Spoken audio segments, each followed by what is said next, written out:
never fall to the rise with wings of Atlanta. We stand tall, never fall to the rise with wings of Atlanta. We stand tall, never fall to the rise with wings of Atlanta.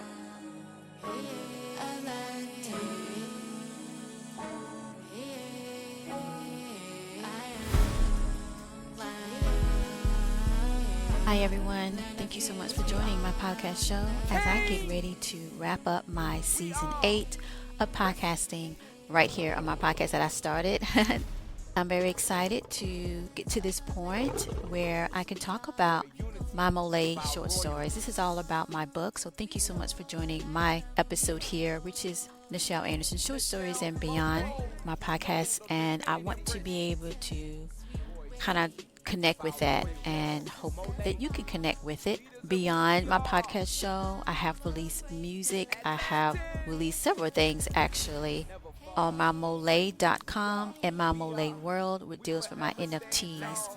So do support. I'm an independent artist and your support helps me to kind of keep this going, which I've been financing this for like over 20 years. Keep pushing it for my ultimate dream is to turn my book, Mitzrayim, a memoir of a past life in ancient Egypt, into a feature film. So during these years, these stories, I created a podcast to kind of keep that dream alive and to keep it going. And I've been financing it to get to this point. So if you want to support, do check out my website, MOLIAE.com, MOLIAEworld.com. If you're into NFTs, I've released pyramids collection on that. Do check out that and my other brands that I even expanded out to beauty, which is for kings and queens, for self-care, and for, sustaining the mood of being happy. I think everybody should have a choice to be happy, particularly if your intentions are good and you did good things, okay? And this is what my whole brand is with MOLIAE. Mitzrayim, really, that's really was the name of the book,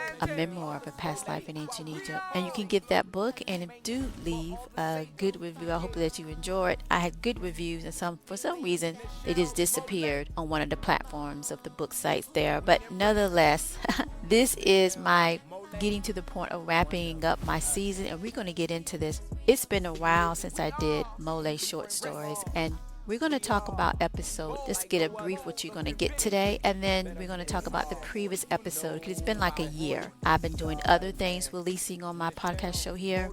So this is basically returning back to my love, which is ancient Egypt, my short stories, and why I'm doing it. Still plugging away, y'all. Get that funding. So what we're going to do is talk about that right quick, just to review. And then I might touch on some things about my music. But right now we're going to talk about what happened the last episode. That was episode 67, King's Rule over Tamat secures the Astar. So that dealt with the elders of Tahi, brothers of Akune, and King Milan and his family returns to Tamat for the communication of the planned action to investigate those responsible for the battle and the collective effort to joining forces to basically come against King Milan. King Milan is the father of Princess Aamina. That's basically me in my book, Mitzrayim, a memoir of a past life in ancient Egypt. And then the young Daniel, he would be the husband of Princess Aamina later during the timeline. This timeline of my podcast show is before my book. Okay, so that's what we're talking about here in episode 67. If you wanted to read up before this episode, I do highly recommend to go back. I started this podcast show in 2017 and start from episode 1. Season 1 would kind of get you a more understanding of all these characters and how they came in and out and how they evolved into now. Here it is, 2025. That's basically what happened. It was an investigation, it was a speech, it was an understanding, and to find out who. So they're going to dispatch out, similar to like a team of inquiry, to find out who all was in it. They have some ideas of that, and that's the little opening of that particular presentation. You do get a glimpse of Princess Hannah, which we're going to talk in this new episode.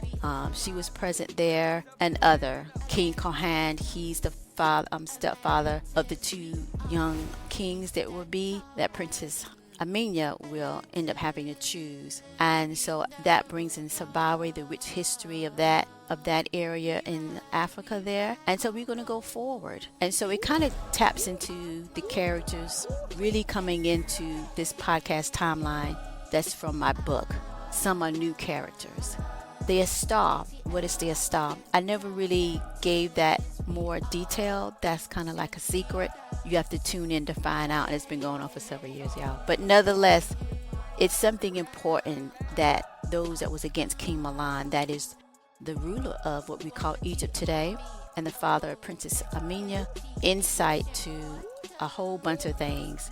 And he was ordained to be able to be over that and protect it. And so that's what I'm going to say on that. Do check out when I do my director clip notes, I go back and go more in detail. So today's episode is going to be where we're talking about MOLIAE Short Stories episode 8, where Princess Hannah and Queen Mana is going to visit the rural Sudan. This is like towards the south of what we call Africa today. Back in the day, we called Africa the Sudan. So if you read history, a lot of times when things were initially named, they got changed over time. Do the research of what those words mean. I'm going to just leave that tidbit at the table. But as we go forward, let's talk about today. So they're basically having like grandmother and granddaughter outing, and they did that a lot back in the days of that time. And now they're in what we consider to be Zimbabwe, and the ruler there is King Kohan. Again, it would be the stepfather of these two kings that is in my book, Mitzrayim, a memoir of a past life. And they recently going to end up going to the palace basically and meet up with this female, which actually is the mother of both of those two young kings, right, from my book, Into Sakala. All right, let's go ahead and get into this. All right, so let's begin. For my season, for this week of my podcast show, Nichel Anderson, Short Stories and Beyond. For this week's short story, episode 68, Princess Hannah and Queen Mother Mana visits the rural Sudan. And right before I start, do check out my music. I release now 7 songs. You can go to MOLIAE.com and help me by purchasing the full song on my website. I do notice on some of these platforms that are streaming, either they don't have my stats correct or they just not reporting it for whatever reason. That's their karma. But nonetheless, you can go to my website and support me. I have 7 songs out. You can either buy the remix, you can buy the full song. And that helps, again, towards my dream that's now over more than a decade to get to the point that I can do my real project, which is my feature film. That's why I'm here in Atlanta. So that will support me. And that's me on the songs. Some of the songs, the first song, When Love Was Divine, that's actually a beautiful songstress. She did a wonderful job. And as well as the male that sung the R&B part. And then, of course, I had the rapper. And then I did my spoken word. Pretty much all the other songs is me singing or, like I say, putting some vibe into that with the rappers, except the 2 songs there. That's all me. I just took a chance. And that's Don't You Remember the Times. And then I did a remix because when I was back into it, like, wow, I should release this and share this creativity. Of course, when I did that, haterade, whatever, not showing my stats, but I see it on the back end and see how people are really, particularly in Europe, it just went off when I got on the radio show in Greece. So I'm so happy for that DJ to do that. And it really showed that people are understanding and loving and vibing my music. So if you want to support me, go direct to my website, MOLIAE.com. You will see Nichel MOLIAE Music. You click that, you'll have all my songs.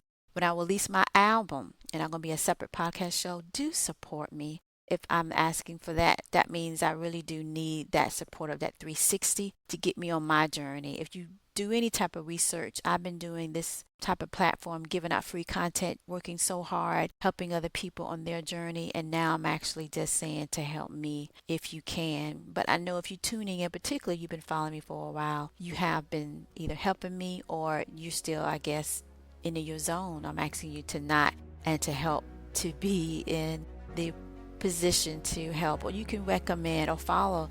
Anything that you can do will really help me, and I appreciate that. So let's get into this. Let's begin.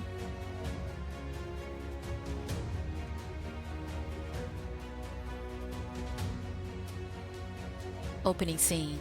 Queen Mother Mana held the young Princess Hannah's hand as they were escorted through the villages of Zimbabwe on their wonderful trip together.